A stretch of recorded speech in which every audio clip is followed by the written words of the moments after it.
The Dave Hooker Show, represented by Banks & Jones, Tennessee's trial attorneys. Play to win, banksjones.com. The Dave Hooker Show. A presentation of Off the Hook Sports. Objective insight, expertise, top guests. Available on YouTube, Apple, Spotify, and the Off the Hook Sports app. Download now for free. Also available on offthehooksports.com. I compute and obey. Now to Dave Hooker. Ready. Boy, it would be hard to have a bigger show leading into championship weekend than we have for you. So we have Tennessee transfer news. Looking at the defensive back that the Vols could probably still use. I debated this earlier in a column in my own head as I debate myself. Doesn't sound right, does it, Caleb? As you can check that out on Off the Hook Sports. We'll discuss it now. Boo Carter says, Walter Nolen, come back home. He's not from here. We'll get to that. Also, accumulated attendance ranking, as Tennessee does pretty darn good compared to the rest of the country and the SEC. Would the Vols rather have Josh Heupel or either coach in the SEC championship game right now? It's what I love about Caleb Calhoun. He's not afraid to ask the questions that could rile you up. He brought that up at the 3:45 a.m. production meeting this morning. I was like, Caleb? He's like, Dave? I said, Caleb? I said, that could get some people riled up because it's tough not to pick Kirby Smart. And you're like, let's just roll with it. I said, okay, I trust you, Caleb. So let's do that. Also, Joe Milton receives a Senior Bowl invite. What player will you miss most out of this senior class? I've got mine, and it's with a bullet. It's not even close. You can probably guess it. He plays tight end, and he works for the station. So that's what we like to do. Jalen Hyatt, named NFL Rookie of the Year. Hendon Hooker will be back on the practice field of the Lions. And Nick Saban said it should be disrespectful to leave a team out of the college football playoff. Kind of tend to agree this day in Tennessee football history as well. And is this the last year that conference championships matter? Caleb Calhoun, got a lot to get to. How are you, sir? I am good. Happy 1st of December, Dave. That can't be right, can it?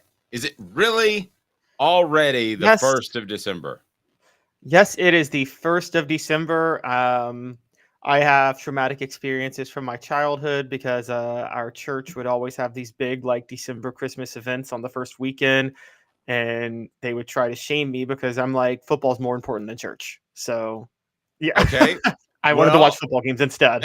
That sounds like a whole different show as far as we'll call church should be canceled during football season. Sorry, it should.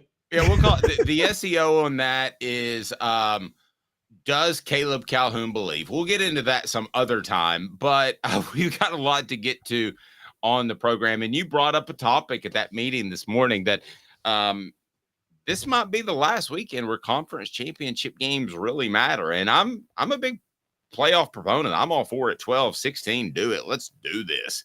And I'm all for that. But I will give you that the conference championship games could, I don't think they will go this far, but could go the way of the basketball conference tournaments. I sure hope that's not the case. So we did have a couple of questions on the message board that said, I'd like to hear your thoughts on the UConn tight end and the South Carolina wide receiver in the portal. Do you have any thoughts on that really quickly? That's catching you kind of off the top here before we get into Tennessee's transfers. The South Carolina receiver is Juice Walls. I actually mentioned him, and yes, he has entered the transfer portal. If Tennessee could get him. He cooked Tennessee a couple of years ago. I mean, he's the whole reason that everybody hated Kamal Haddon for so long, was specifically what he did to in that game. So, I mean, if you can go get him, a receiver played so good that everybody hated the defensive back. Yes. So Justin Jolie, I think, is the UConn transfer tight end. I don't think Tennessee, honestly, I don't think they need to waste their NIL or recruiting resources on going after a transfer tight end. McCollum Castles is fine, and I think Ethan Davis is going to take a big leap next year. Don't you, Dave? So I do. I think he's going to take a monstrous leap from talking to Jacob Warren. You can check that out on the channel. Be sure to hit the like and subscribe button because Jacob Warren thinks Ethan Davis is poised to have a fantastic year in 2024. My question is, who's the second tight end going to be? Because they like to rotate those guys each and every series. Talking Tennessee transfer news in and out. It's 4 downs right now. It's brought to you by our friend Andy Mason, AndyMasonRealEstate.com. 4 downs, 4 questions. 4 answers. The Dave Hooker Show. 4 Downs, a presentation of offthehooksports.com. Andy Mason, best service, best prices in the biz. East Tennessee, over 40 years right there. Your real estate needs will be well taken care of. First person I called, moving back to Knoxville, and it's Andy Mason, AndyMasonRealEstate.com. So we have Tennessee transfer news. So let's go ahead and get to 4 downs and break some of this down because December used to be all about recruiting and kind of sort of getting ready for a football game, a bowl game. But now it's really more about keeping your staff together, keeping your team together, having that arm around the shoulder that maybe this isn't the best place for you anymore type of conversation. So let's go ahead and dig into it right now.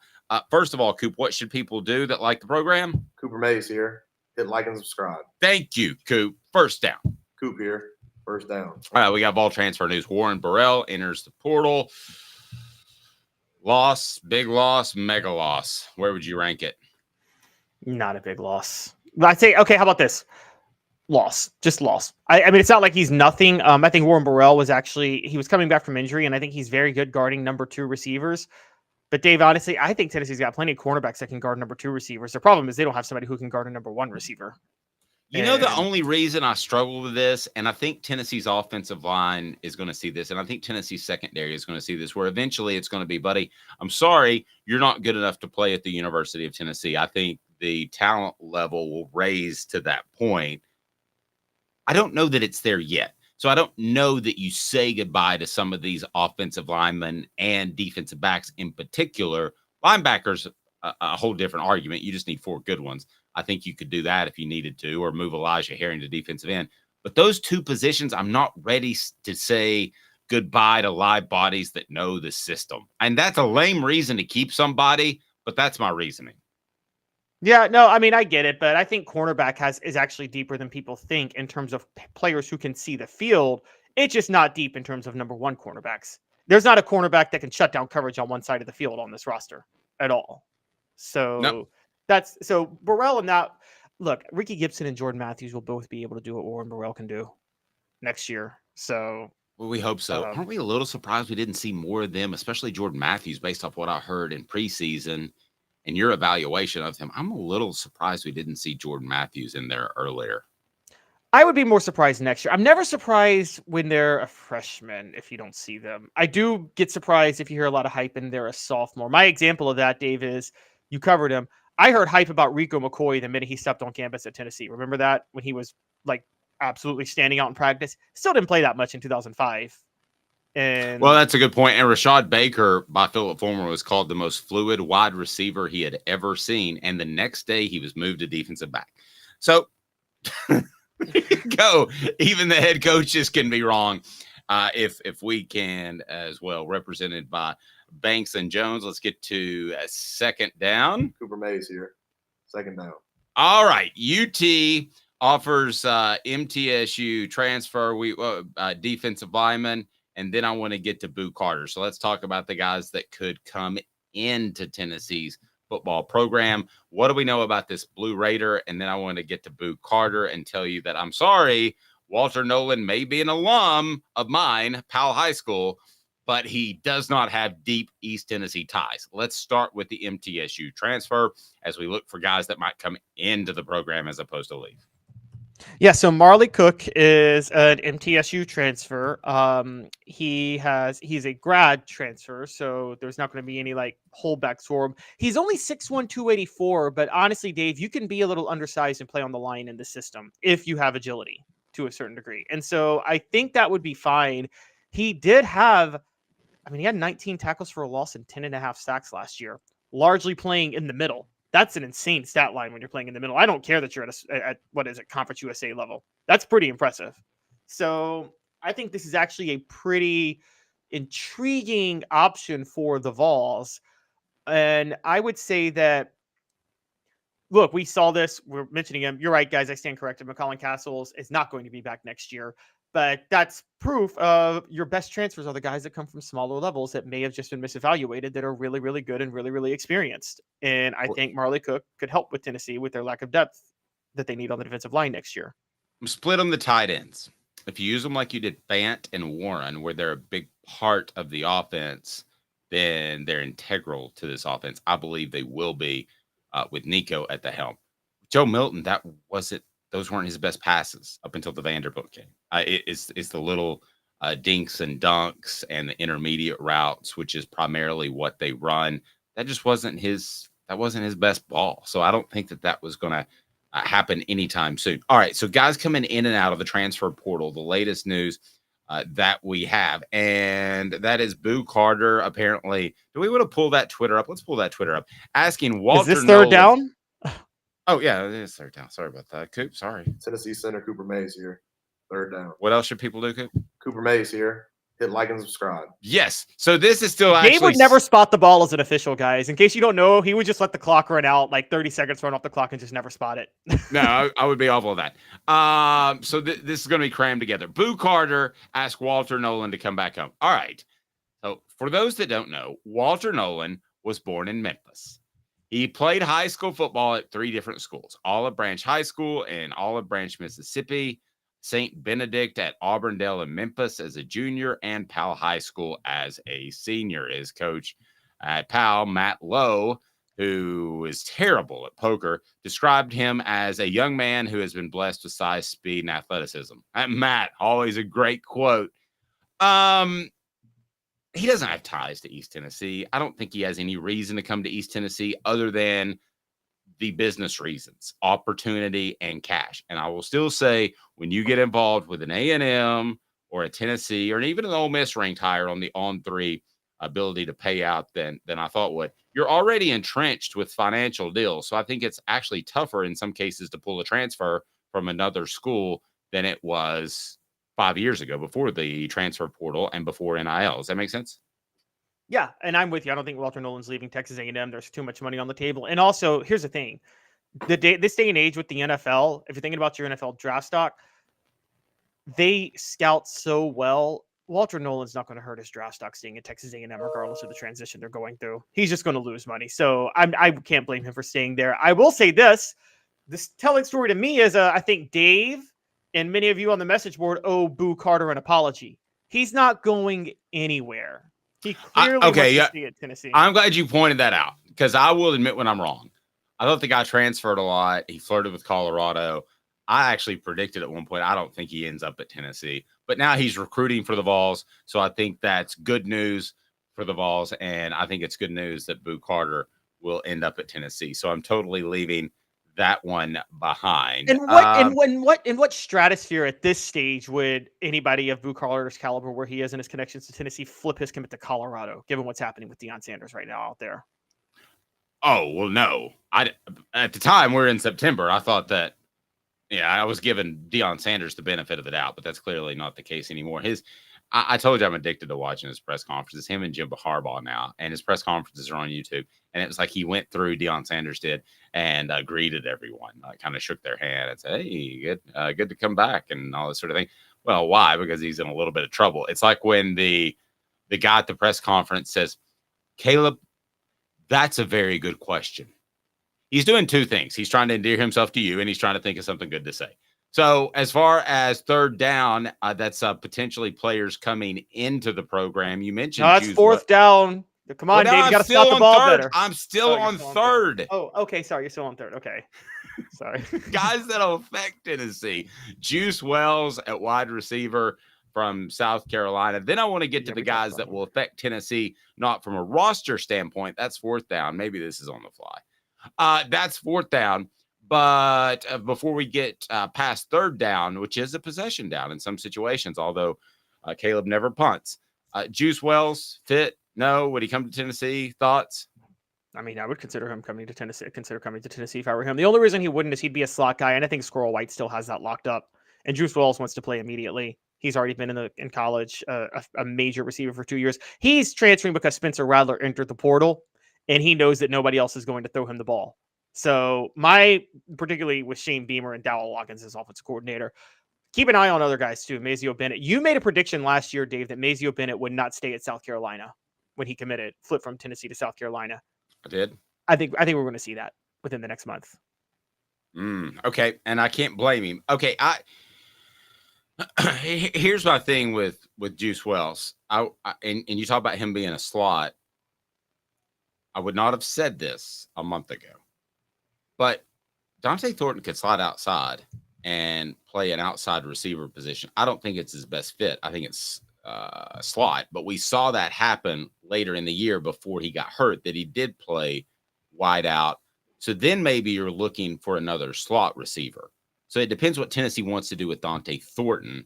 They want to slide him outside, which they did for a couple of plays before he got hurt. If you remember, I never thought that they would move that. We never saw Jalen Hyatt play wide receiver where Cedric Tillman and Brew McCoy played. We never saw any of that, Ramel Keaton included. But we saw a little bit of that. So I don't know. Maybe you're more open to Juice Wells if you think Dante Thornton can man the outside. And quite frankly, it seems to benefit Dante Thornton's skill set better. I never said that through the recruiting process, but I always kind of thought it subconsciously. You're still forgetting Squirrel White. Juice Wells is still not going to Tennessee with Squirrel White there. You don't even think he'd be okay with alternating, say like Tennessee did with tight ends? No, Okay. He doesn't want to alternate because there's a half chance he won't alternate because they still might keep Thornton in the slot. So he has to take the chance that Thornton moves to the outside just so he has the chance to alternate at that point. So That's fair. Okay, here's the other thing we don't know. Is he just in it for the cash? Like a guy that rhymes with Ronte Borton? I mean, if he's just in it for Juice Wells, though. If he's just in it for the cash, then Tennessee can get him. But they would have to. They need to hurt put their themselves cash else. elsewhere. They need to put their cash elsewhere. But there will be one goofy move in the SEC where you're like, why did he do that? And if you really knew behind the scenes, it was because of the cash. Which down, Coop? All SEC center Cooper Mays here. 4th down. All right, some guys that don't affect Tennessee's roster, but will affect Tennessee on the field. Graham Mertz says he's coming back to Florida, has unfinished business. That's my favorite line. Unfinished business. You would think Florida almost got to the national championship or SEC championship this year and then just missed. Florida went 5-7. What's your unfinished business? Getting to 6-6? I guess, but is it actually good for Florida, good for Tennessee that Florida keeps Graham Mertz around? I mean, he did give Tennessee some trouble this year, but I don't think that was because of him. So I think, it's good for Tennessee. I think it's good for Tennessee. That Florida game was it spiraled for a quarter, and that's all that happened in that one. So, I think it's good for Tennessee if Graham Mertz sticks around. I don't think he'll be able to do what he did. They saved an element of Graham Mertz's game that Tim Banks didn't see and then utilize it in that game. Now the book's out on him. I think Tennessee would absolutely torch Graham Mertz next year. But, he's got unfinished business, though, Dave. So unfinished business, yes. He forgot one set that he did in the weight room. I guess that's it. Anybody else really affect Tennessee quarterback Dante Moore, Oregon State quarterback DJ Uiagalelei? They enter the portal as well. Could they end up? Listen, the quarterback play was bad in the SEC this year. Could either of those guys end up in the SEC? Wouldn't stun me. Yeah, both of them, I think, could. Honestly, we don't know yet. We have to see where they both go. But Dante Moore said some very telling things. He said he's entering the transfer portal because he's quote, I want to go someplace where I can develop at quarterback. That's a direct shot at Chip Kelly, which is saying that Chip Kelly doesn't develop you at quarterback. That's literally what he's saying. DJ Uiagalelei, Oregon State's head coach, has gotten hired somewhere else now. So I think that with that, Jonathan Smith was hired at Michigan State. I think DJ Uiagalelei may want to follow him. This is conference realignment having a big issue. Oregon State, Washington State are the two left out in the cold. And when you can play at a Power 4 school next year, you're not going to stay at either one of those schools. It's kind of sad to see. Agree with that. Some news coming in about Tennessee and where they're ranked nationally in terms of attendance. So Michigan is number 1 at 769,000 in 7 games. Penn State 758,000 in 7 games. Tennessee 713,000 in 3 games. LSU 4. 7 Alabama. games. 7 games. Oh, 7 Still games. 7 What did I games. say? Okay, You still said 7 in games. 3 games. Oh, that'd be amazing. All right, so what does this say about Tennessee's home field advantage? And does it continue if Tennessee puts up, let's say, a 9-win season next year with Nico as the quarterback? Does that continue, or is this a short-term mega home field advantage? Tennessee's always going to have a home field advantage. Just how significant is that? Let me ask that of you, Caleb. A scale of 1 to 10, how big is it? We're represented by Banks & Jones, Tennessee's trial attorneys. Play to win. BanksJones.com. Why Banks & Jones? Other lawyers say they'll go to trial. They won't. They'll settle for less. Banks & Jones, ready to go to trial for you. Truly, Tennessee's trial attorney, BanksJones.com. Support our sponsors. That's why they are here. All right, so that's why we're here. Will Tennessee continue to be the mega home field advantage if the Vols just win 9 next year, coming off of a 8-win season? Maybe not next year, but this is really significant, Dave, how this played out, because let me point out a couple of stats for you. Tennessee's no longer like in the conversation like it was in the early 2000s for the biggest stadium. There were some safety precautions. They had to pull some seats out. People got mad at the late Mike Hamilton for doing that. But the fact of the matter is, what was happening in the late 90s was Tennessee was trying to cram seats to outdo Michigan, and they violated every single building code and safety measure possible to do that. Well, and they were totally uncomfortable too. I mean, that was before my fat days, and I was uncomfortable sitting in those seats. Yeah, that was a stupid competition between Michigan and Tennessee, and I'm glad they moved on from it. You're right, Mike Hamilton deserves credit for that. It's a much more fan-friendly type of environment. Now, I found it interesting that out of the top 9, Auburn, Georgia, Texas A&M, Alabama, LSU, and Tennessee are in that group. So 6 of 9. Well, that's not the real story, though. The real story is Tennessee number 3, because what I was getting at was that Tennessee has now, I believe, they have the 6th largest stadium. They're only 3rd in the SEC.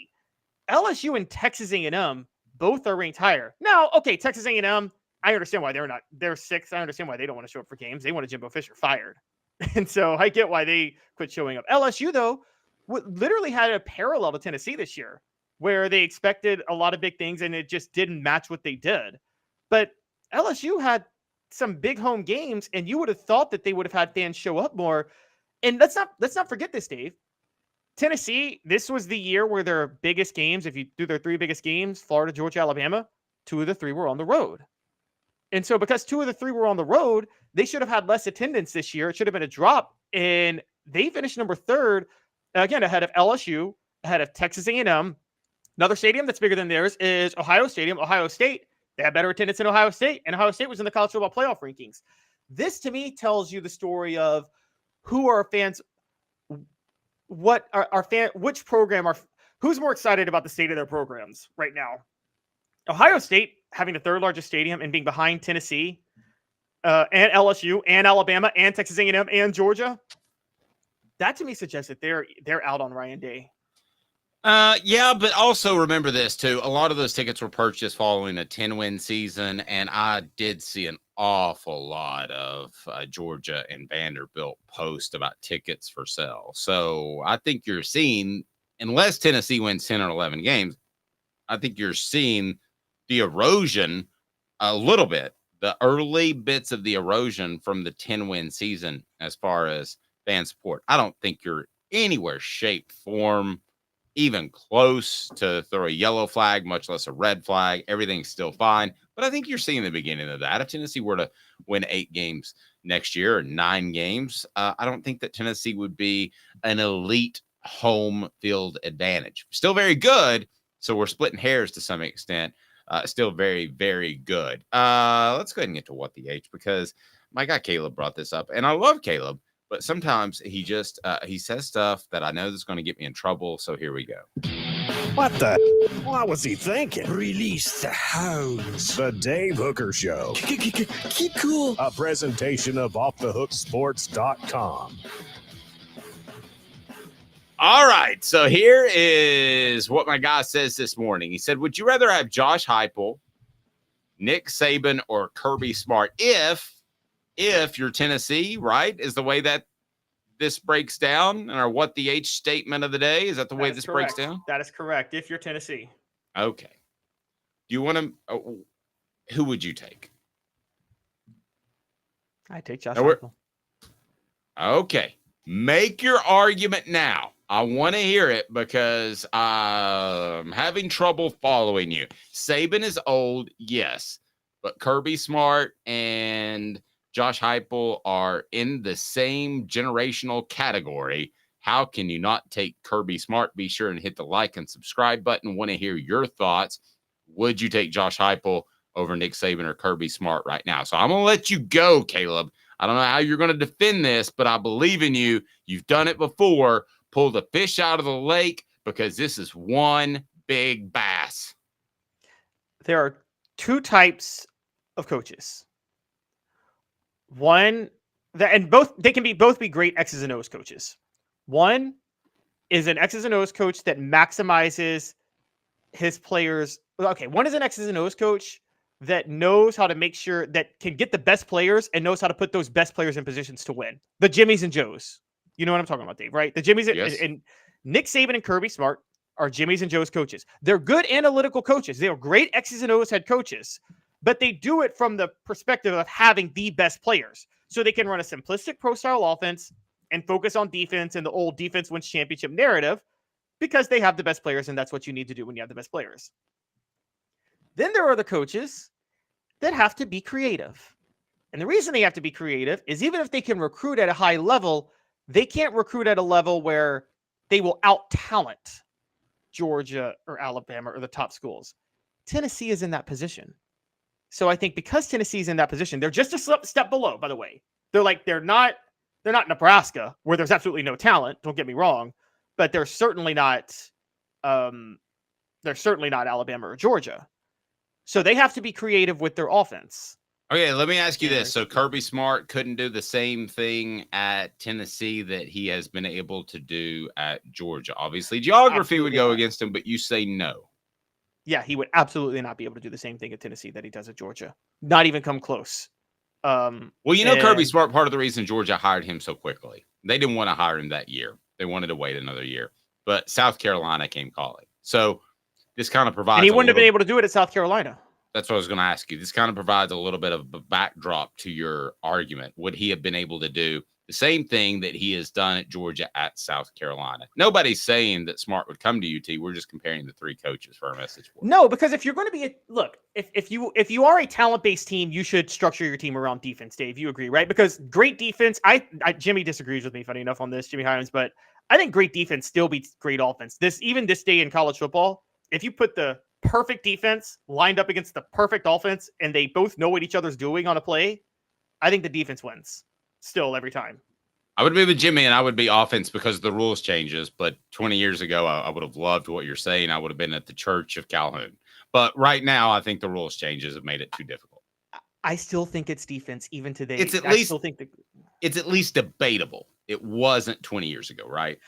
That's fair, but like look, Georgia's winning in Alabama. They're winning national championships because of their defense, and still to this day, they never have the most explosive offense in college football. They have the best defense consistently, and that's if you are a talent-based team, you build around defense.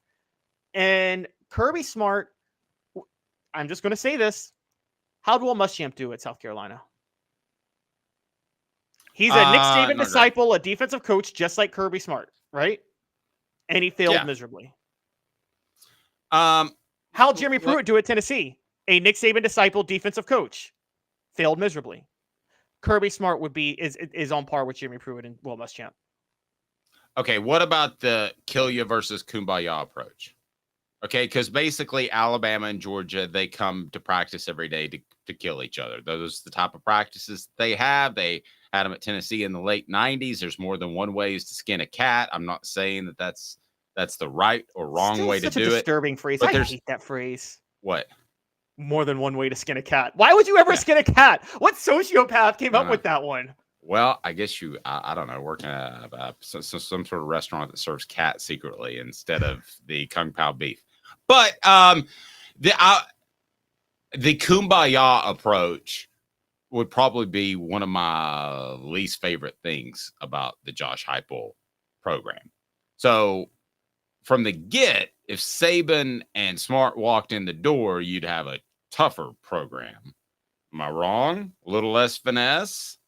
Maybe, but the toughness comes from how they're designed. They are a defensive first team, both of them. You need that toughness. Philip Fulmer, even though Fulmer himself was an offensive coach, he structured a defensive oriented football team throughout his tenure, didn't he? He wanted to win ground and pound and dominate on defense. That's how Fulmer liked to win. Yeah, but if he had the right quarterback, he'd get pretty excited. Kind of like the Joe Milton effect. You're like, ooh, I got a new sports car. Yeah, I agree. He would. He absolutely would. But he still would like to. I mean, again, we know the reason Tennessee won the SEC title in '97 was because it wasn't just Peyton Manning. They found a running back that they could turn loose too, and Fulmer loved that. So I think they like. I think Kirby Smart and no. When I say this, I don't think. Well, I actually will say this about Nick. I don't think Nick Saban likes coaching offense. I think Kirby Smart doesn't really mind offense to a certain degree. I think Nick Saban hates things like managing quarterbacks, Dave, if I'm being honest with you. I think it's his big Achilles heel. He does it well, but he doesn't like it. But you do need to have the more physical practices. Now, maybe the kumbaya approach, I think, has a lot to do with Josh Heupel's offense. Everybody has to be on the same page consistently. So there kind of has to be a bit of a kumbaya approach, I think, because you kind of need everybody going in the same direction to a certain degree. Now, you tell me, what was Steve Spurrier's teams like? Because we keep saying Heupel's this era Spurrier. I know Spurrier himself wasn't a kumbaya guy. He threw his visor and he lost his temper at players all the time, didn't he? But no, but I would call them a respectable program. I mean, he didn't believe in hitting women, which some coaches allowed to go on. So I thought they were mostly good people as opposed to mercenaries. I'm talking about in practice. I'm talking about in practice, though. Did he do the Kirby Smart, let's all get physical, or was he more Josh Heupel? I couldn't tell you because they sent me down there in 2001 and they wouldn't let any away media go to practice. So there you go. That is a complete waste of time. But like, I mean, you saw Spurrier lose his temper on players on the sidelines, didn't you? On quarterbacks, particularly. I mean, he was not above lashing out and just railing into them. I'm sure practice was difficult. Let's put it that way. I'm sure practice was difficult. I don't know that it was of the Saban or Smart ilk. I think it was probably somewhere in between. Well, and then you brought up Fulmer. Okay, they may have encouraged that in practice, but we all saw Philip Fulmer in games, and it did not matter what a player did. There was always this, and always patting him on the hand behind. clapping. If you're on the audio platform, you can't see the hand clapping, but you can see it clearly thanks to Campbell, Cunningham, Taylor, and Hahn. Enjoy life when you see better. Local vision service for LASIK, cataract surgery, and regular eye examination, ccteyes.com. ccteyes.com. Look at me. No contacts, no glasses. Support our sponsors, cataract surgery and LASIK surgery by those that care. So do you think that Josh Heupel's the happy medium? He's a little too bit kumbaya for my taste, personally. I don't know. I can't say happy medium. I just can say that I don't think Kirby Smart would have the same success at Tennessee. Now, Nick Saban would at this point, because let's be honest, Dave, Nick Saban has the level of credibility that he could go to Indiana and he would get number one recruiting classes at this point, wouldn't he? Just because players would want to play for him. Yes. By the way, yeah, go ahead. Skinless cat's getting a lot of play. The other phrase is I've heard people say in the past, I wouldn't give it no more thought than wringing a cat's neck. Why would you not give thought to wringing a cat's neck? Like, I've wanted to wring a cat's neck before. What'd you say? I've wanted to wring a cat's neck before. You haven't had enough cats. What I was going to say was that Nick Saban at Indy, like Nick Saban could go anywhere and would get number one recruiting classes at this point. He's got the cachet to do that. So that's a little bit of a different story. But for Nick Saban, he's old. I don't think people have the same credibility for Kirby Smart in that regard. All right. So Royal Payne, who is anything but, because he's quite helpful, looked it up on our YouTube channel, what skinning a cat meant. So what does that mean? Can you read that off the screen there? It says looked it up. And it's funny that somebody named Royal would do this because it's talking about the UK, but looked it up and they used to make fur coats out of cats. And the phrase came from the UK. By the way, I'm so college football oriented. I thought you were referring to Kentucky at that point, but I did too for a second. But the phrase came from the UK during a debate about the practice in the 1800s. Okay. I could see that. That's interesting. So they skinned cats to make fur coats. God, the inhumanity of people. people. Yeah, it's absolutely awful. Is it better to skin something that's pretty like a fox or something, or is it better to skin something like a cat where there's 5 million of them running away? How about you just skin a sheep? The wool keeps you warmer anyway. And they live. All right. So Dave, let's get to this though. You haven't answered my question. Would you take Kirby Smart or Josh Heupel at Tennessee? Yeah, right I now. don't think there's any question you would take Kirby Smart. I think he's the second. You would best. take Kirby Smart over Josh Heupel at Tennessee? Yeah. I would You take think Kirby Kirby Smart Smart at Southern California. It's not a knock on Josh Heupel. You think Kirby Smart could recruit at Tennessee the way he's done at Georgia? Even come close? I mean, if Georgia close though, Tennessee's probably won an SEC championship. Wait, yes, I think he could. So. I think he could with his ties. You got to remember, Josh Heupel had very little ties in recruiting. Kirby Smart has a ton of ties. The only reason he might be able to recruit at Tennessee is if you somehow got Kirby Smart away from Georgia. Georgia might be stupid and go hire Drunken Ray Golf again, and then he'd be able to recruit at Tennessee. But if Georgia hires a coach that like has more than 2 peanuts for brain cells, then you just contradicted yourself big time. You said defense. Look at you. You're thinking about it. You're thinking about what you said. You said defense will win most of the time. Kirby Smart is by far a better defensive coach. Yes, but defense only wins most of the time if you can get the talent to do it. I don't think Tennessee can get the talent to do it. They can't get what Georgia can get. He gets so riled up. Today's tough question is... Yeah, today's tough question is coming up next, brought to you in part by our friend City Heating and Air Conditioning, 50 years in East Tennessee. Integrity matters. Don't trust a fly-by-night HVAC company to tell you that you need a new unit that could cost you thousands or more. Go to cityheatandair.com, cityheatandair.com. This one's going to be brutal for Joe Milton, I'm afraid, but we're going to do it. Which Vols senior will you miss the most? And I'm afraid Joe Milton's not going to make like the top 12. Stay tuned. He's Caleb Calhoun. I'm Dave Hooker. We'll have our answers, and it will be on the YouTube message board. Vote there as well. It'll be today's tough question in about 90 seconds. As goodness knows, I need a haircut. Here we go. Sun, sand, and salt water, the beach is a very relaxing place. Unless you wear contacts. Ow! Open your eyes to the best the beach has to offer with LASIK vision correction from Campbell Cunningham Laser Center. Sports Treasures in North Knoxville is one of the South's largest sports cards and memorabilia dealers, featuring over 10 million sports cards from vintage to modern. Sports Treasures carries a full line of hobby boxes, singles, autographed memorabilia, Tennessee Vol collectibles, fan cave decorations, and so much more. See a museum full of collectibles at Sports Treasures, 4819 North Broadway in Fountain City, and Sports Treasures on Facebook. Sports Treasures, where the real sports fan goes to shop. Have you seen the latest TriStar Hats Co. product? TriStar Hats Co.? What's that? You know, those really cool hats, shirts, tumblers, and even license plates with 3 stars like the official Tennessee flag and stripes like the American flag. Pretty patriotic if you ask me. Ah, gotcha. Seen those. Those are cool. Where can I get them? Simple. TriStarHatsCo.com. And if you order now, there's 10% on any order $50 or more. Plus, use the promo code HOOKED. With the promo code HOOKED, you get 10% off. That's hooked. And don't forget free shipping with any order over $50. Stock up at TriStarHatsCo.com. That's TriStarHatsCo.com. There are plenty of wannabes out there, so make sure you go to TriStarHatsCo.com for the best quality and customer service. Will do, and I'll be sure to use the promo code HOOKED. That's hooked when I do, to save an additional 10% off. TriStarHatsCo.com. TriStar Hats Co. is a trademark of TriStar Hats Co. LLC. Any use without express written consent is prohibited. The Dave Hooker Show, represented by Banks & Jones, Tennessee's trial attorneys. Excuse me, Your Honor. Play to win, banksjones.com. Who's this guy? Hello, who is it? The Dave Hooker Show. Who? A presentation of Off the Hook Sports. What? YouTube, Apple, Spotify, and the free Off the Hook Sports app. Back to Dave Hooker. All right, so it's Nick Saban and Kirby Smart, everybody's favorite in the SEC championship game. I bet they know how to get there pretty easily if they didn't have a police escort. Have you ever ridden in a police escort type of scenario? Caleb? No. Not getting arrested. I don't mean that. I'm sure you've been. I'm not that important. I'm just a humble guy. Yeah, I'm sure you've been arrested like 13 times, but never been arrested.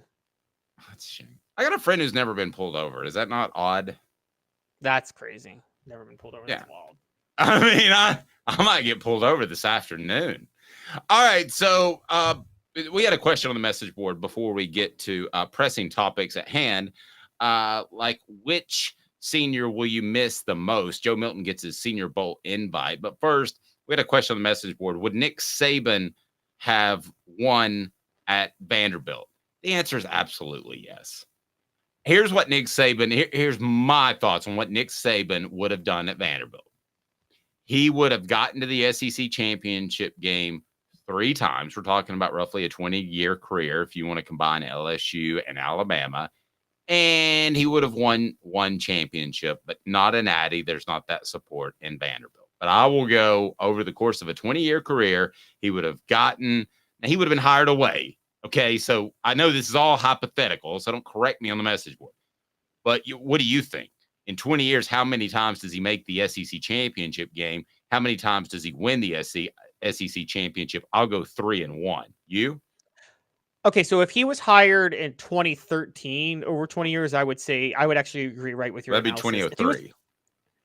If he was hired in, no, I'm saying if you did 20 years from 2013, like up to 2033 in the future. If he was hired in I was going to go from 2003 forward, but anyway. Yes, if he was hired in 2003, I know he just won the national title. He would have some credibility. He'd have some staying power. I don't think he'd win any championships, though. The same with 2007.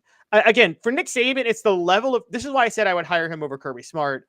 It's a little bit different. I probably would hire him over Josh Heupel if I thought I could get 10 years out of him, because the level of credibility that comes with Nick Saban to this point is incredible, and it all dates back to him rebuilding LSU. Saban rebuilt a program that was 3-8 and won a national title. I don't know any coach in the modern era that's really done that, and he did that with LSU. Now, I think it was pretty easy to do that with LSU. They just needed a coach who, they needed a semi-competent coach to do it, and Nick Saban was semi-competent. And but the narrative was that he turned them into a national title contender. And so that immediately gave him the credibility at Alabama. Kirby Smart doesn't have that type of credibility. Kirby Smart took over a great situation in Georgia. Good point. He walked into a heck of a situation. Remember this, Alabama was all over the place before Nick Saban was hired. Nick Saban inspired boosters to give money. Could you do that at Vanderbilt? Because the money is there. It's like American Treasure. You've got to be, who's the actor that's so weird? Come on, help me on the message board. The actor that's so weird that almost played Superman. Leaving Las Vegas. You know, the skinny actor. Come on. Somebody help me on the message board. My goodness. He's really weird, and he does like 5 movies. Yes, thank you. Nicolas Cage? Nicolas Cage. Where was I going with Nicolas Cage? I'm not sure. Where was I going with Nicolas Cage? I have no idea. We were talking about the boosters and the support if he got hired at Vanderbilt. Right. Yeah, I don't know where I was going with Nicolas Cage. Nevertheless. All right. So more. But Kirby Smart, all I would say with Kirby Smart is Kirby Smart to Georgia was almost like Philip Fulmer to Tennessee. The situation was that good when he took over at Georgia. Okay. So if Kirby Smart had been a Vanderbilt guy, would he have had success? It's treasure hunt, by the way. Would he have had success at Vanderbilt? No, he wouldn't have had the credibility. Kirby Smart is able to recruit so well because he's at Georgia and was hired as an assistant. If he was hired as an assistant at Vanderbilt, he would not have had the success. You think Kirby Smart, as a former Nick Saban assistant, where people questioned your prowess anyway, because it's Nick Saban's defense, you think he'd be able to go to sell to top recruits, come to Vanderbilt and play for me because of my credibility? No, Saban had the credibility. Again, Kirby Smart took over he took over the best situation in the history of situations in college football. It's like Kirby Smart, Philip Fulmer, 2 best situations. Bill Battle, too, took over a good one from Doug Dickey. But okay, that's it. Well, I'm just, I mean, sometimes that credibility doesn't matter. Somebody said recently that I'd have the numbers of a Booger on somebody that doesn't know how to spell talking. And they said you would have that type of numbers. So my credibility of 25 years of covering SEC football doesn't mean anything to some people. So apparently you're in a different camp. oh my gosh. All I'm saying, I'll put it this way: Kirby Smart could not have gone 11-2. I'm going to say this: if Kirby Smart took over Tennessee when Josh Heupel took over Tennessee, he's going 4-8 his first year. No way he could have done what Josh Heupel did. Okay, I don't have a problem with that. Today's tough question is now. The Dave Hooker Show, represented by Banks and Jones, Tennessee's trial attorneys. Today's tough question.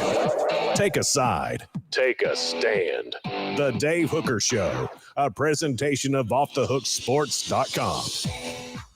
This is a tough one. It hurts me. It's brought to you by Don Self. Don, forgive me.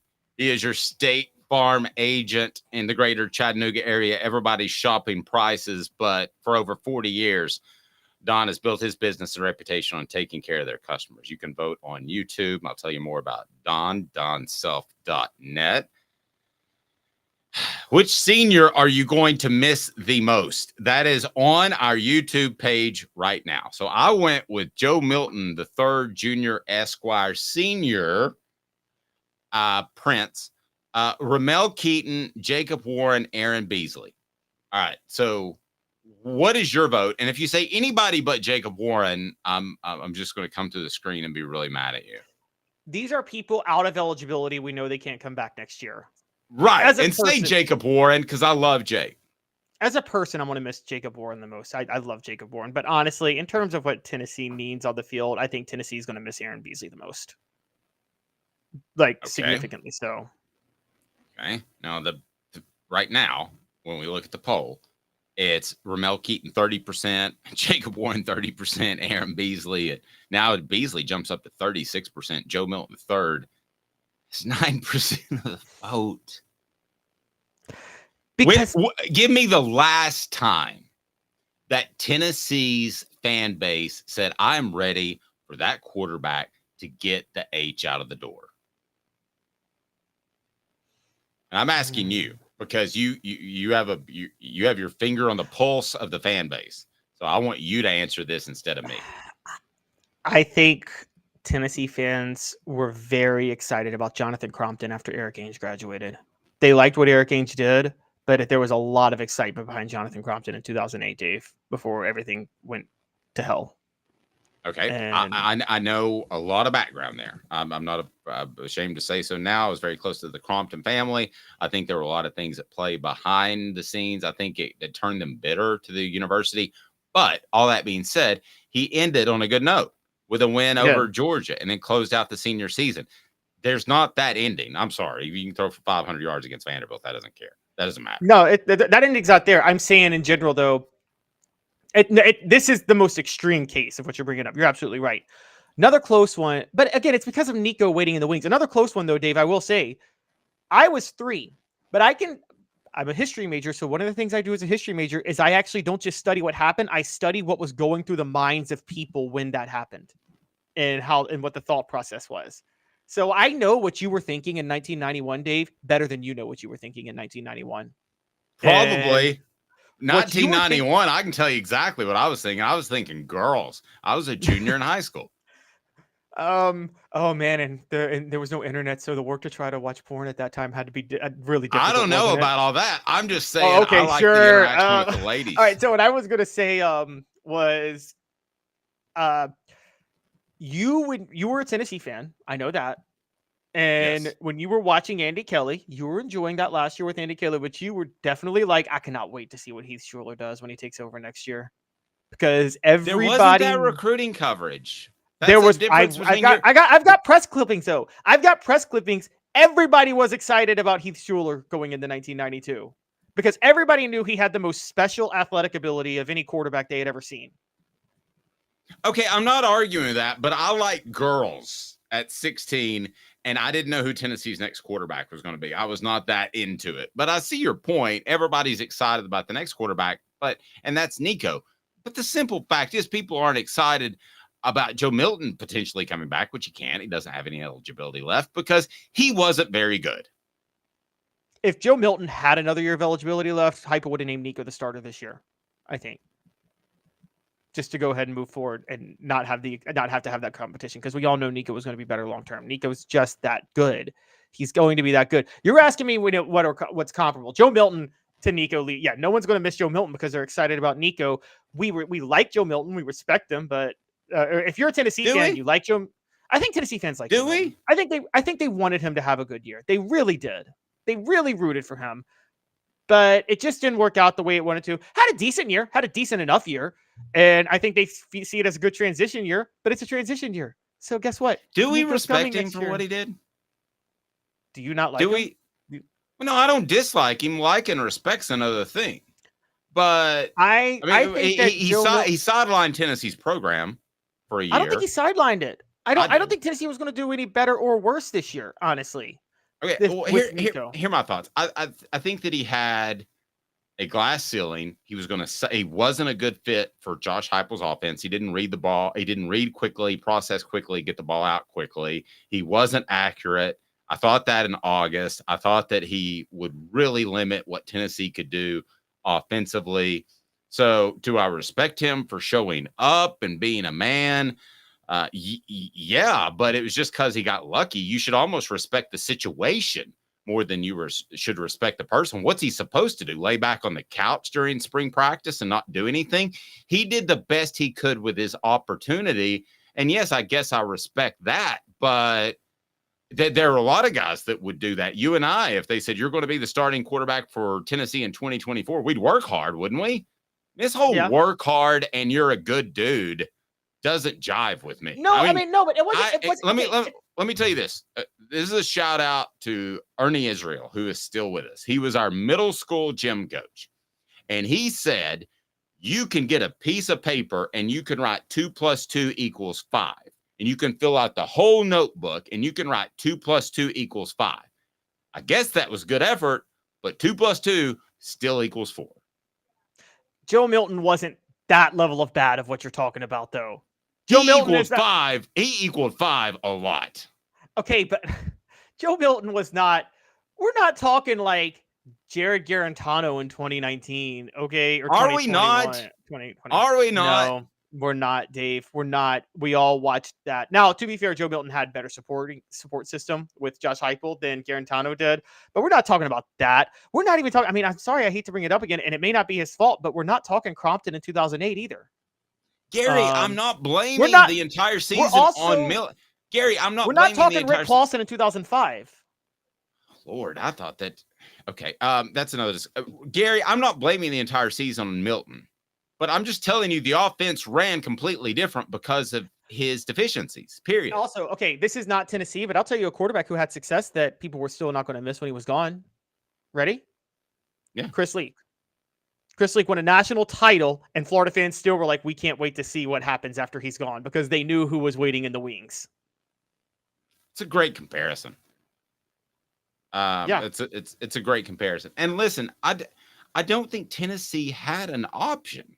I'm not ripping Josh Heupel or Joe Milton. I just think it was the perfect scenario in which both players are players in this drama in which Heupel and Milton, they needed each other to get through a year. But do I think this is the long-term answer? Let me ask you this. You already said something to the effect. If Joe Milton had another year of eligibility, how do you think spring practice would look? Joe Milton would have transferred if he had another year of eligibility, because the reason he would have transferred is because Nico would have won the job. Heupel would not have wanted to go through this 2 years in a row. It was easy to go through this 1 year in a 1 year.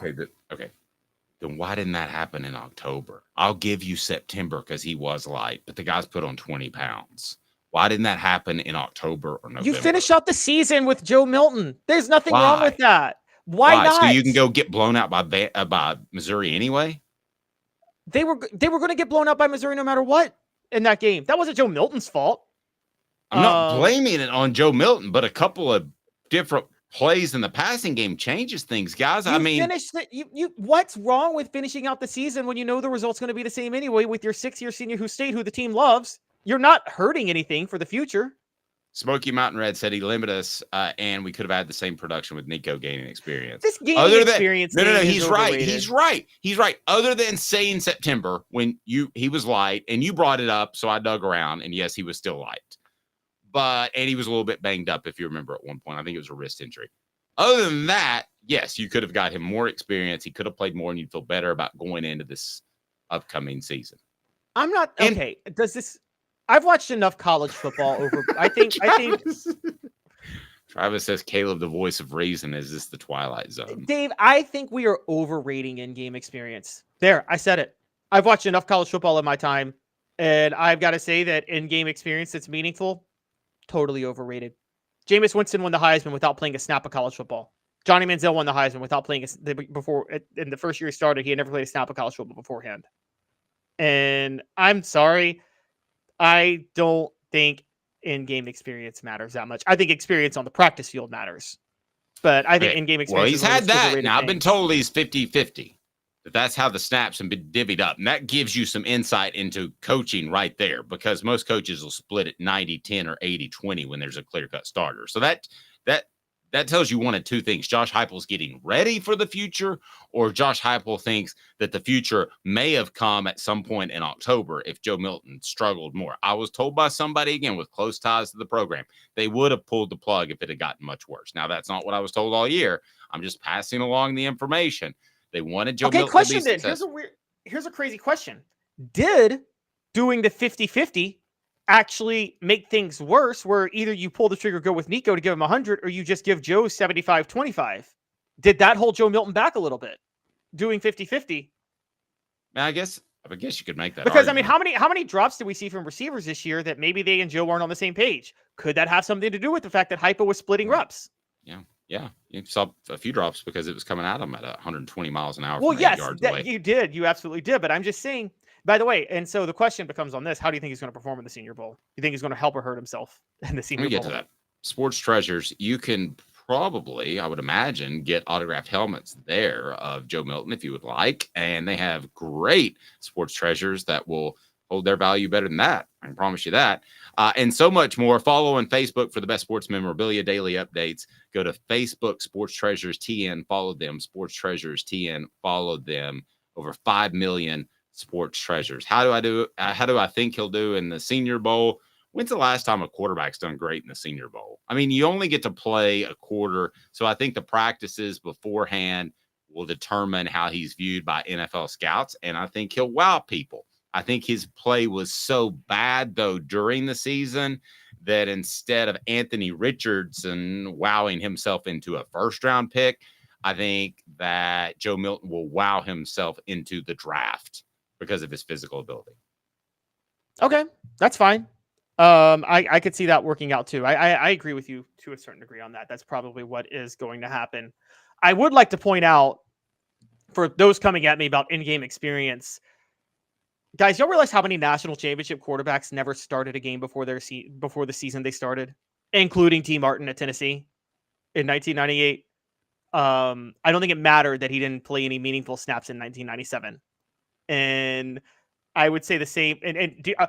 Let me ask you this, Dave. Everybody's like, they'll get the in-game experience. Do you think Peyton Manning is any less good if he doesn't end up the starter in 94, if he redshirts in 94 as he planned to do? No, but you're the second person in 24 hours to bring that up to me. You're talking about one of the most transcendental quarterbacks of our generation and one of the hardest workers, right up there with Michael Jordan. So I think that Peyton Manning needs to be removed from this conversation altogether. Okay, what about fine? If you want to say Casey Clausen would not have been as ready his sophomore year because he didn't play his freshman year, I'll give you that.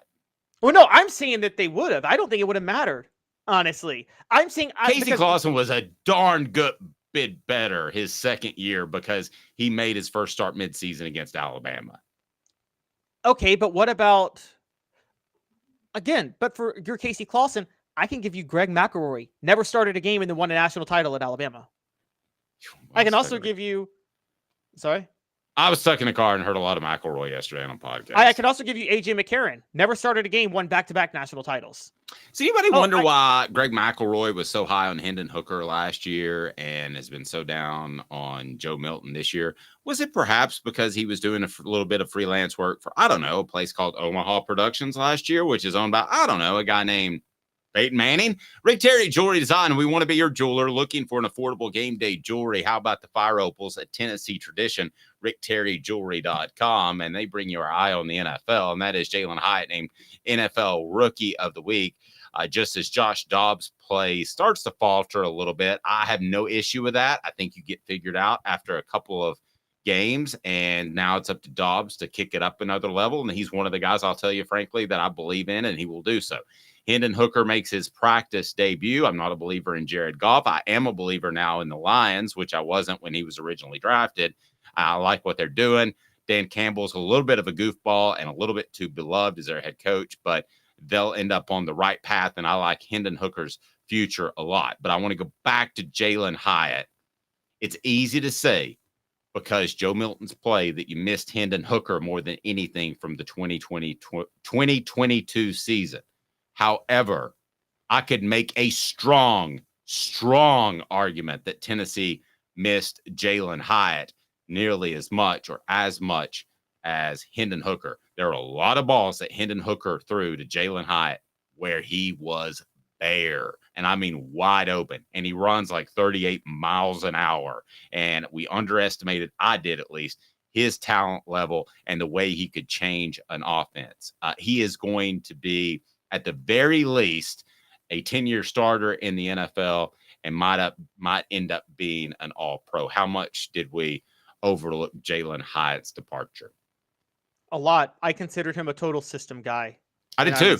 Dead wrong. Yeah, I was dead wrong on that. And by the way, the hype behind Jalen Hyatt started in entering 2021. Everybody thought he'd be the go-to receiver, and they were shocked when it was Cedric Tillman and Velus Jones Jr.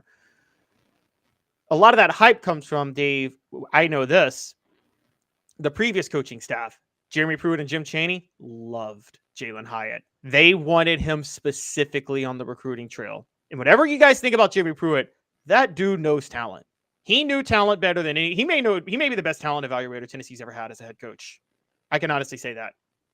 Like, Jeremy Pruitt evaluated talent like nobody's business. I can't go Philip Fulmer because Philip Fulmer had way too many busted recruiting classes in 2002 and 2005. It's completely two different comparisons. There's a 67 Ford Galaxy that I want to buy down the road from me, but it's not a 2022 Audi either. You know what I mean? There's a lot more over Patrick Willis. Right. No, I'm with you there. But there's a lot more history there. If you want to make a comparison, what's better, Jeremy Pruitt on the defensive side of the ball and or overall, or Lane Kiffin on the offensive side of the ball? As an actual coach, I would take a recruiter. Excuse me. Talent evaluator. Those are the words.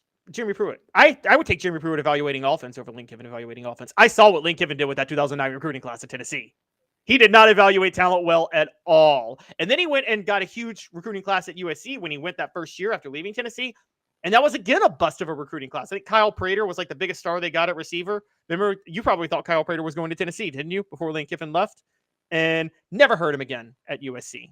Lane Kiffin recruits on star ratings, guys. He recruits on star ratings. He goes by the services, and he doesn't evaluate. I'm just going to say let's be fair with this Hyatt conversation for just a little bit. Travis brings up Hyatt was plagued by drops his first 2 years, so I think clearly that he improved his game. He was the guy who was on the jugs machine like an extra 250 catches. For those that don't know, the jugs machine shoots the ball out and you catch it.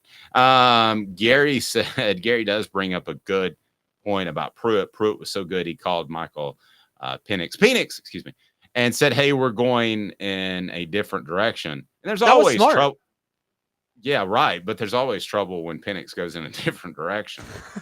But that was a smart guys. Penix isn't even playing that good down the stretch of this season at the Pac-12. We kind of overrated him in the middle of the year. He hasn't played well the last few weeks, and he wouldn't have been a good fit for what Pruitt was trying to do.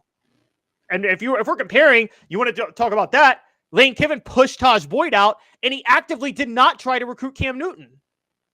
Okay, so it's on the YouTube message board right now.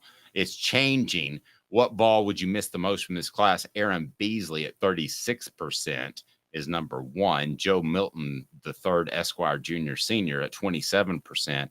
Jacob Warren at 18%, and Ramel Keaton at 18%.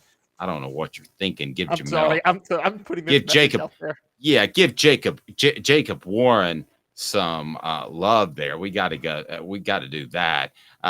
Phoenix would have done better down south. Look at that. That's terrible, Caleb. I'm just putting it. But with Hyatt, with Hooker, with the whole group, I think we definitely underestimated them to a large extent. What's more encouraging, you think, long term? Hyatt getting his finally breakout game when the Giants have the most incompetently run team in the NFL right now, maybe, and they finally realize that they got this weapon and they should use him, or seeing Hooker back at practice? And also another question, Dave. Who lasts longer, Hyatt or Hooker in the NFL?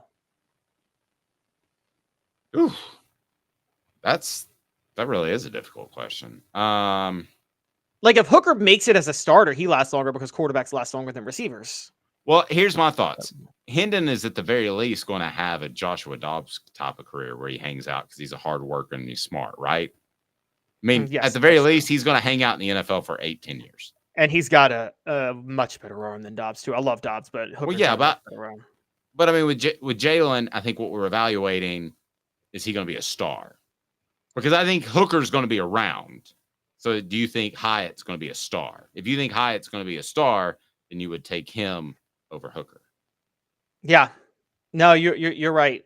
And also, by a star, I mean 4 or 5 Pro Bowl selections, and really all pro, because the way they turn down Pro Bowl selections is the one that matters. I mean 2 or 3 all pros.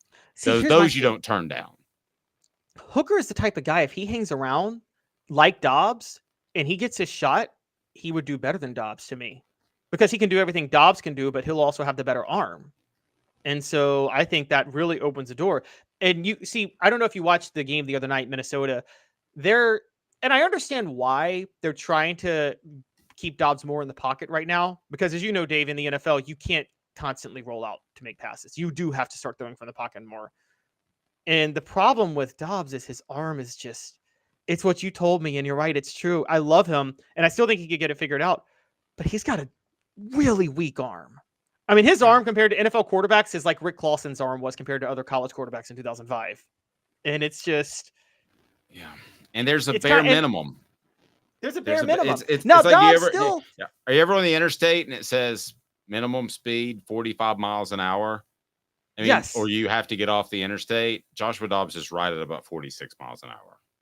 He is. That's a very good comparison. He's right there. And I just don't know if. Now, I want to be fair. Josh Dobbs, of those 4 interceptions he threw Monday night, that was bad. 2 were drop passes.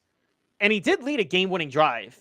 And he led a game-winning drive amidst all that. And had Brian Flores not decided to not blitz on the final drive, which, Dave, my biggest pet peeve is how defensive coordinators change their defense on the last drive, even if they've been doing it right the whole game. They decide, we're not going to bring pressure in. What is the point of playing soft coverage on a 2-minute drive when 2 minutes is an eternity to go down the field and score anyway? If you're up 2 scores, I got no problem with it because you burn clock. But if you're up 1 score, I got a problem with it. He was up 1 point.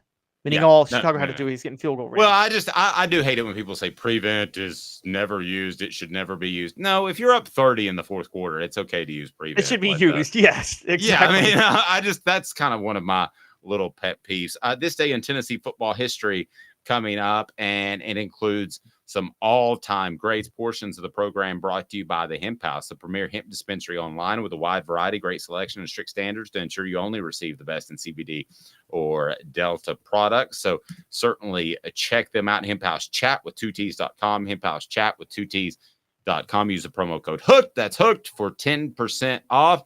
And 2 guys that Caleb Calhoun knows all too well, absolutely rang it up on this day in Tennessee football history. You hang with me for 2 minutes and I'll tell you what happened just a few years back, not that far.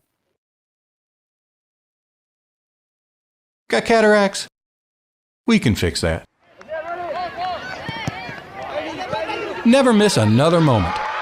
With a little help from Doctors Campbell, Cunningham, Taylor, and Hahn at cctis.com. Hi, I'm Rick Terry, and we at Rick Terry Jewelry Designs pride ourselves in the highest quality craftsmanship from a family-owned business here in Knoxville for over 35 years. At Rick Terry Jewelry Designs, we also take pride in being an affordable option for all your game day accessories, especially those fire opals. At Rick Terry Jewelry Designs, we want to be your jeweler every day and especially on game day. Go Vols! Hi, Mike Davis here with City Heating and Air, reminding you to always dare to compare. Our team provides quality local heating and air service, installation, and maintenance across East Tennessee. We use only the best equipment like American Standard heating and air conditioning for your residential, new construction, or commercial needs. Honesty, dependability, and customer satisfaction have been the cornerstones of our business since 1961. City Heat and Air. Dare to compare. These mountains hold and defend a spirit far better than moonshine. A drink that holds flavor that becomes necessity. A hard cider made and relished by folk who are as hearty as they are legend. A refreshment that can only be found in one place. With a taste that makes you say, give me 3 bottles of the good stuff. Tennessee Cider Company, where necessity can be found.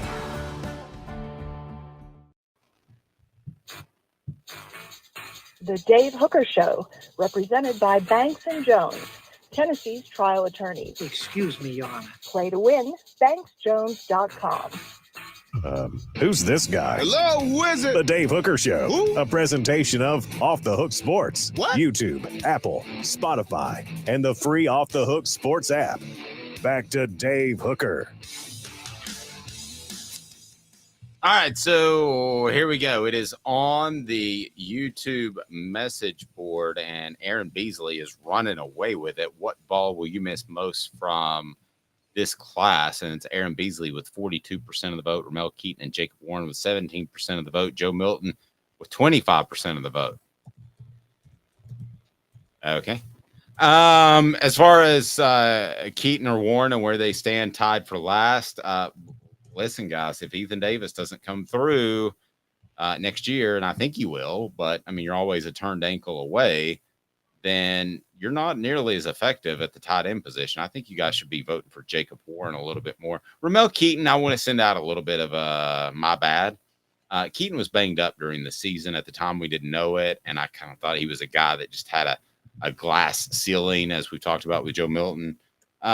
Keaton's probably a better player than showed up in 2023. Would you agree with that, Caleb?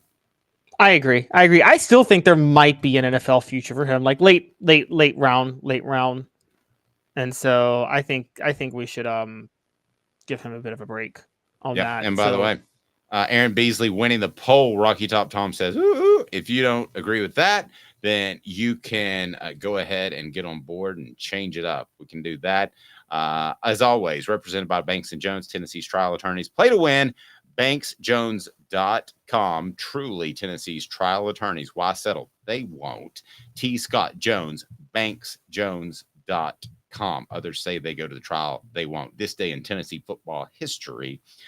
December the 1st, 1951. I remember that year, not personally, but I remember it because that's when Tennessee won a national title. The Vols rode a 20-game winning streak and were 28-point favorites over Vanderbilt.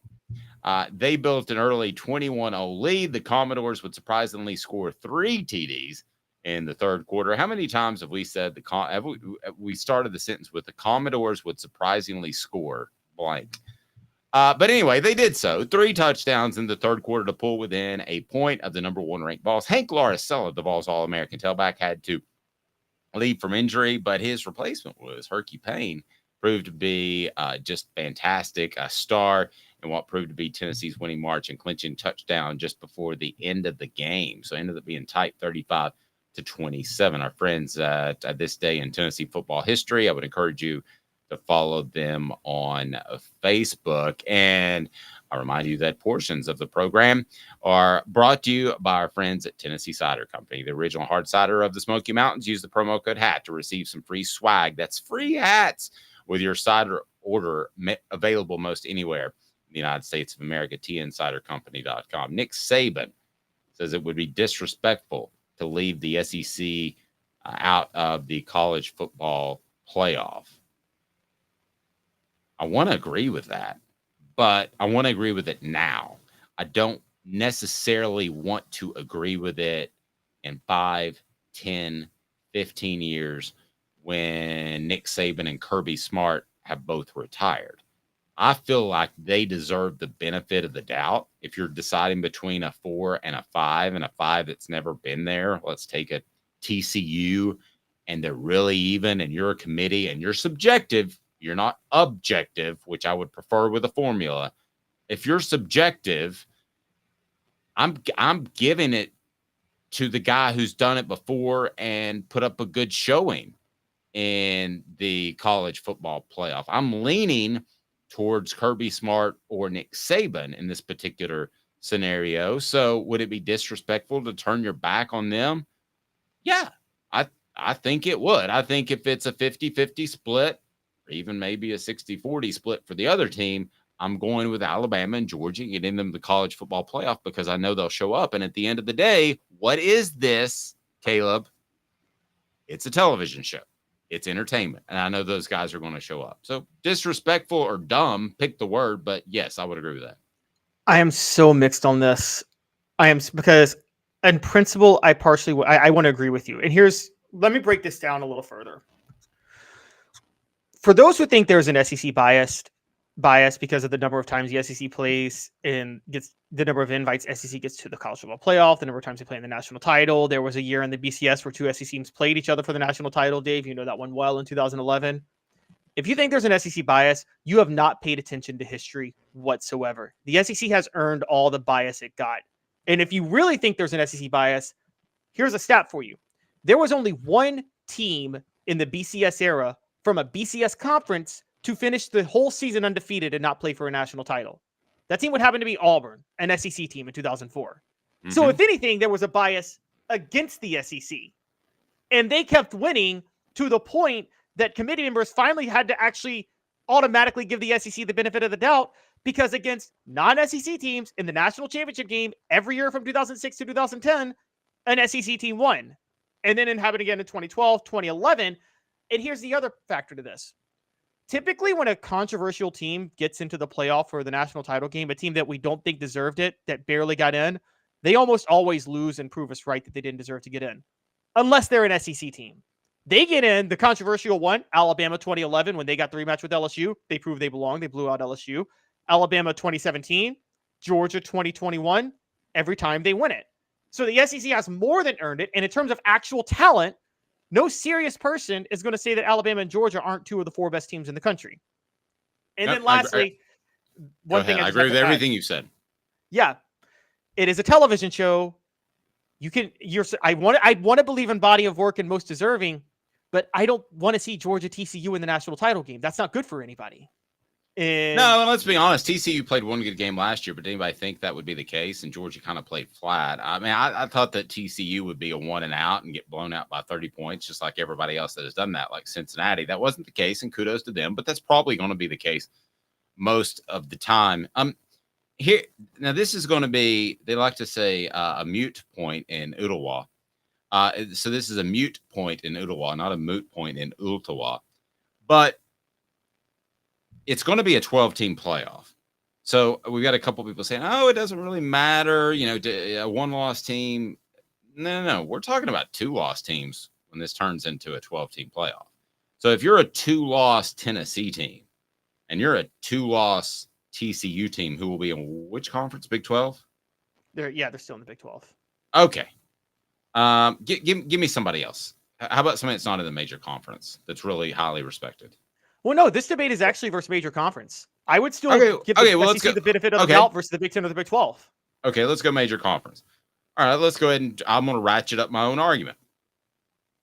If you're Alabama or Georgia and they have you're Tennessee, you have 2 losses and you played an SEC schedule, okay? And you're Southern California, okay, who has essentially played I would say 2 tough teams will fall in their schedule a year. There's 3 teams really in the Big Ten to worry about: Ohio State, Penn State, and Michigan in no particular order. Washington and Oregon will both be there next year too, to be fair.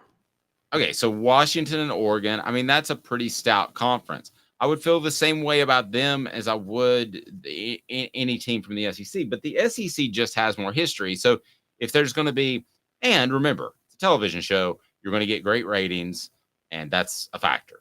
Sorry, it is. So, Caleb, as I look at it like this, I would give the benefit of the doubt to the SEC for at least the next 5 years, and maybe longer than that. If it's a 2-loss team that's on the verge of making the playoffs and a 2-loss Southern California team that's on the verge of making the playoffs, I'm going to lean towards the 2-loss SEC team, Tennessee or whoever it might be. I agree. And this principle will apply with the 12 team that's applying this year. So here's why it's so tricky this year, Dave. Alabama, say hypothetically, Alabama beats Georgia, which I think we all, that's going to cause chaos if Alabama beats Georgia. The committee's praying that Georgia wins, right? Yes. If Alabama beats Georgia, and then Florida State, Michigan, and Washington all win. So you have the 3 undefeateds, Florida State, Michigan, and Washington. We know, you and I both know that Alabama would beat Florida State by 40 right now on a neutral field, right? And so then there's Texas, who has 1 loss. Say Texas wins. Even though I think Alabama is better than Texas right now, can you really put Alabama in for benefit of the doubt of the SEC when Texas beat Alabama? Like, that's the real that's the question for the committee. Do you hold by that head-to-head principle, or do you hold by what you know is true, which is that even though Texas beat Alabama at Alabama, Alabama's the better team?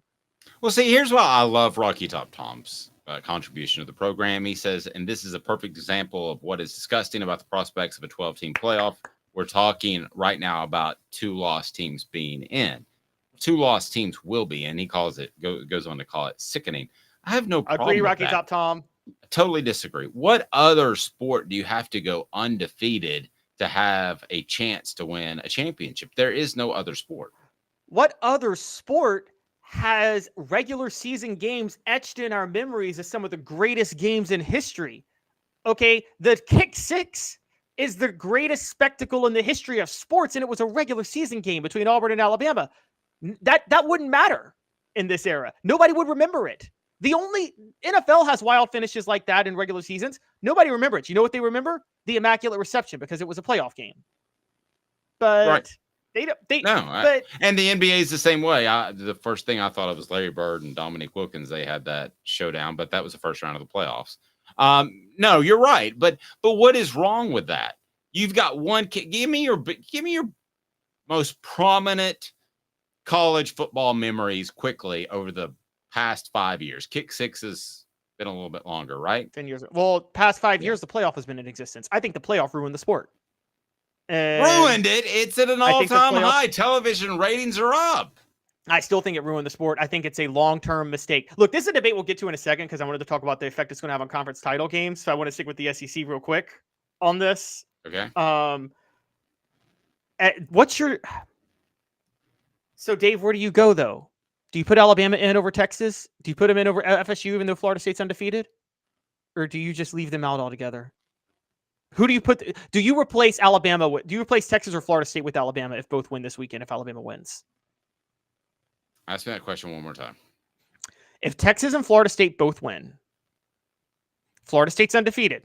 Texas has 1 loss but beat Alabama. And so if Texas and Florida State both win, and Alabama wins, to put Alabama in the playoff, you have to put them in over Texas or Florida State. Would you do that if Alabama wins? No, I would put the team that beat Alabama head-to-head. How many losses does Texas have again? Texas has 1. Okay, and well, beat Alabama head-to-head. But what about Florida State? Florida State's undefeated. You know what I think about the ACC. So, again, that would come down to what Nick Saban said about do you give them a slight preferential treatment? And I believe you do. So I would take... So you go ahead and put Alabama in over an undefeated Florida State. Yes. And that would be we're Alabama winning, right? We're assuming this is assuming Alabama, Texas, Florida State, Michigan, and Washington all win. Well, definitely definitely the safest thing that you could do is just win all your games. And somebody that knows safety is Harold Group Security Solutions, leadership, experience, specialization, addressing problems through unique mission-specific mitigation techniques. Your workspace could be safer. Your children's school could be safer. We're working with private schools now. We're going to expand that to public schools. So reach out to them, your school administrator, and say, check out Harold Group Security Solutions, haroldgrp.com, haroldgrp.com. Now, going back to what you said, the Immaculate Reception happened. We all remember it. That Larry Bird game happened. We all remember it. At least I do. There are playoff moments that would have never happened had these teams not proven worthy in the regular season. It's not like they showed up and went 0-16 in the NFL and then suddenly were making Immaculate Reception plays in the playoffs. I mean, to say that the regular season doesn't matter at all is really grandstanding. It matters a lot. You better win 10 games to give your chance a shot at making the college football playoff. And you better think about the fact that you could host a game at your home field, which would be awesome at Neyland Stadium or any of the other stadiums in the SEC. And you would like a bye. So with the way they've set it up, I have no issue. Now, if they hadn't set it up that way and it was 1 versus 12 and 2 versus 11, Caleb, I'd be on board with you. Because I think 1 versus 12 would be a blowout. 2-11 would be a blowout. 3-10 would be a blowout. No fun. But the way they've got it set up now, and you're not going to hear me say the NCAA is awesome a lot, but because they didn't do this. But the College Football Playoff Committee, they did it, man. They put it together. This is golden. It's fantastic. It's going to be almost as it will be the second biggest thing to the Super Bowl within 5 years. Now, I don't know if that's going to be the championship game or that's going to be the semifinal day. Because personally, I don't know about you, but I like the conference. It wouldn't be the conference champion. What's the divisional playoff round? Because you've got 4 games in the NFL. So I don't know what weekend or what it's going to be, but it's going to compare with the biggest sporting events, which is basically the NFL in our society. So how did they not win by doing that? All right, so this is our new topic, and this is what I wanted to get to. They have rendered. Enjoy this weekend, guys. Enjoy this weekend. Enjoy tonight, Washington, Oregon. It's the last weekend ever that conference championship games will matter. It's the last weekend ever. Let me repeat that. Ever. The greatest spectacle in sports that the SEC started in 1992 because of a visionary named Roy Kramer, who really took the SEC leaps and bounds above everybody else, and no commissioners come close. Greg Sankey's nowhere close to what Roy Kramer was as a commissioner. It's night and day. Created the greatest spectacle the week after Thanksgiving, having these conference championship games.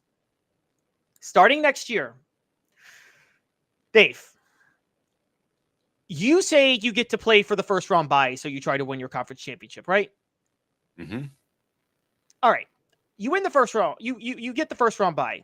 Then you have to win 3 games instead of 4 to win the national title. That's the advantage of the bye, right? Right. 3 games instead of 4. Right. Okay.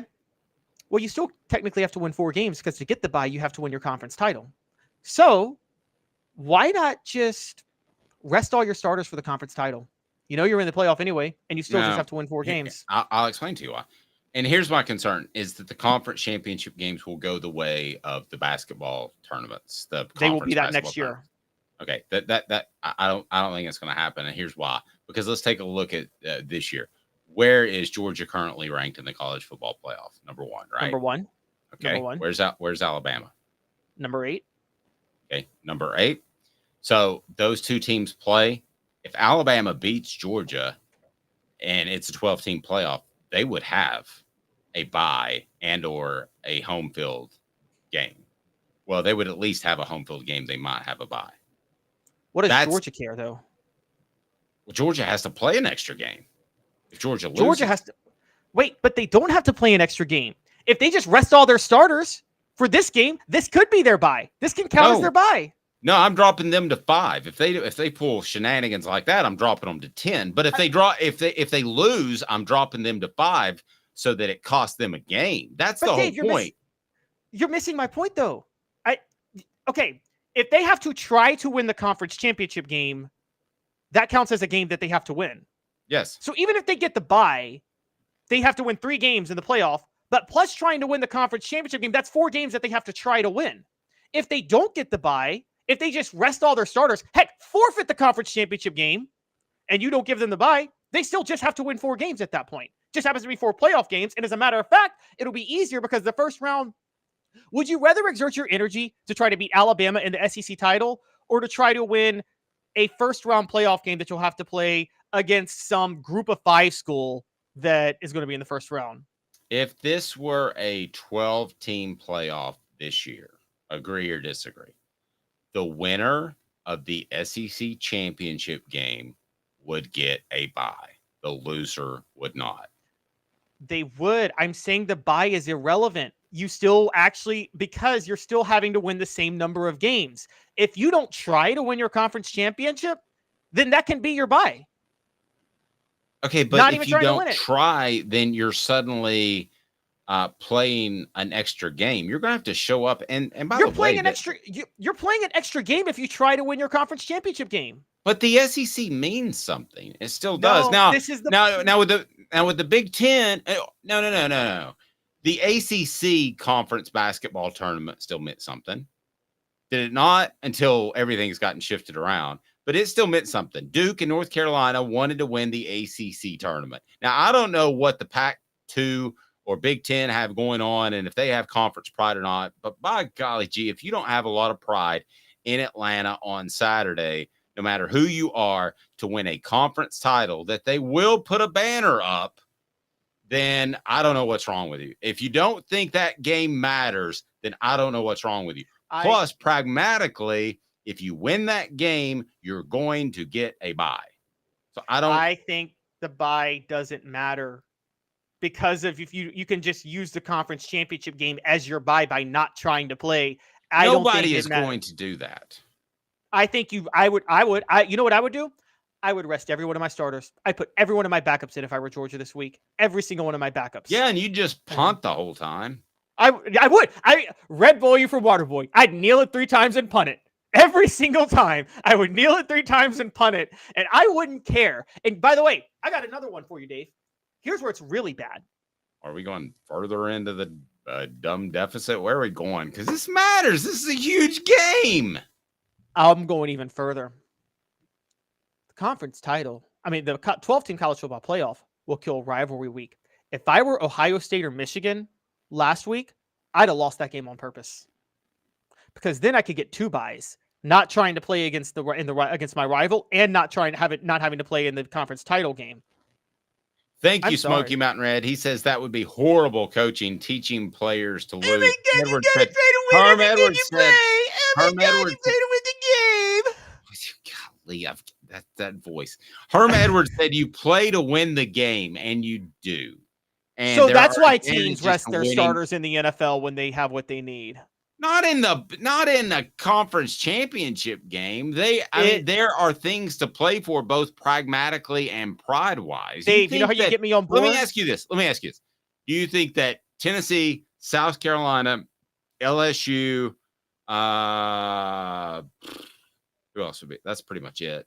That could have weaseled their way, not weaseled, but they could have gotten into a championship game. If you called them right now and you said, hey, Josh Heupel, we need your team ready to play tomorrow.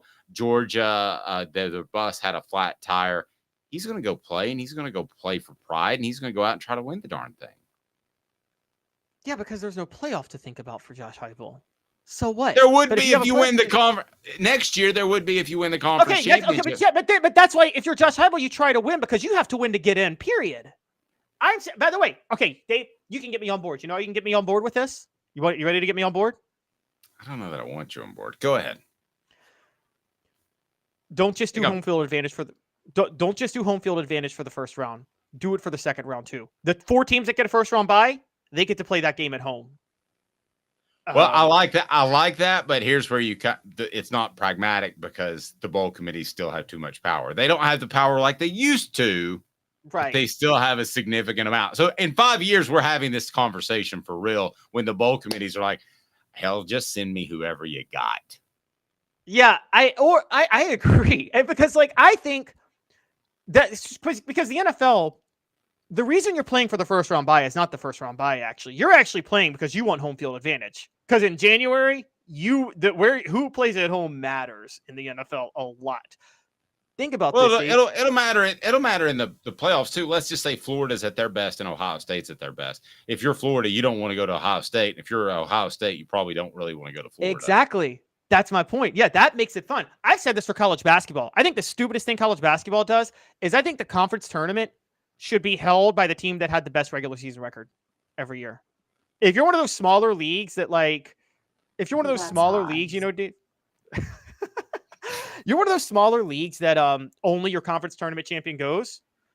I would say the team that has the best regular season record hosts the whole conference tournament. It's going to be played at their stadium. And that's yeah, I like that. That's how you make the regular season matter more. So you win the regular season. If Tennessee wins the regular season of basketball like they did last year, right? You host the whole tournament at Thompson Bowling Arena? You host the whole tournament at Thompson Bowling Arena. That's hot. I really like that. You'd never brought that up before. Just when you were wandering around in the darkness and I was worried about your sanity, you pull that one out, and then suddenly me and Paris say, that's hot. I mean, luckily for Tennessee, when they get a bye anyway, if they're in the playoff hunt, because they play Vanderbilt for the final regular season game, so they can rest their starters anyway and still win that game. Doesn't really matter, but yeah, I think you should get to play. If you get a first round, I think the seeding should be for home field advantage in the college football playoff. All of it. Forget the first round, the whole shebang until the national title game. That's fine. But again, we know why that's not happening because bowl committees are still strong. But I don't want this to sound gruesome, but as the older heads die off, and they already have some, that's why they've taken some power back from the bowl committees. But as these athletic directors that are older and they have ties, and these bowl committees send them on trips that cost like $10,000, $20,000 to God knows where. When you start to lose that, then the athletic director is like, wait, I can have another home game? I think I would rather do that. That's where things change. And that will be in about 5 years. It's not there yet, but that'll be in about 5 years. The bowl committees now, if you would have ever told me 20 years ago, the bowl committees are going to sit there and they're going to have no say in the teams they get, and they're just going to sit there and wait from practically a fax, because it would have been old-timey, a fax from the SEC saying, you have South Carolina and Idaho. I would have told you you're insane because they had too much power. They had so much power. I can remember I always broke, not to go Uncle Dave on you again, but I always broke bowl stories because I had a close friend who was on a bowl committee. So he would tell me the Outback took this, so Tennessee is going to go to this. And there was like a chain down the line. Nowadays, you know what they do? Well, I'll go ahead and tell you. They hold a Chick-fil-A preseason classic because the bowl game, they have no say in the teams they're going to take. So Exactly that's exactly what they're like. Hell, we gotta do something and save this revenue that's coming. Hence why the NIT does the preseason NIT in basketball now, because nobody cares about the actual NIT anymore. So all home games. All right, I'm for that. Can we do that again on Monday? Now that I've got the chance to think about it. We're almost like a new level of subscribers, and we greatly appreciate that. So Cooper Mays will tell you what to do, and we appreciate Cooper doing that. Cooper Mays here. Hit like and subscribe. That's hot. It is. So go ahead and do that and hit the subscribe button. Tell a friend. Big things are coming. Certainly looking forward to that. Ron Slay will visit with us next week. Turn the notifications on. I've learned that too. Leave us a review on any of your audio platforms. And as always, we are represented by Banks and Jones. Other lawyers say they'll go to trial. They won't. They'll settle. Truly Tennessee's trial attorney, banksjones.com. He is Caleb Calhoun. I'm Dave Hooker. This has been a presentation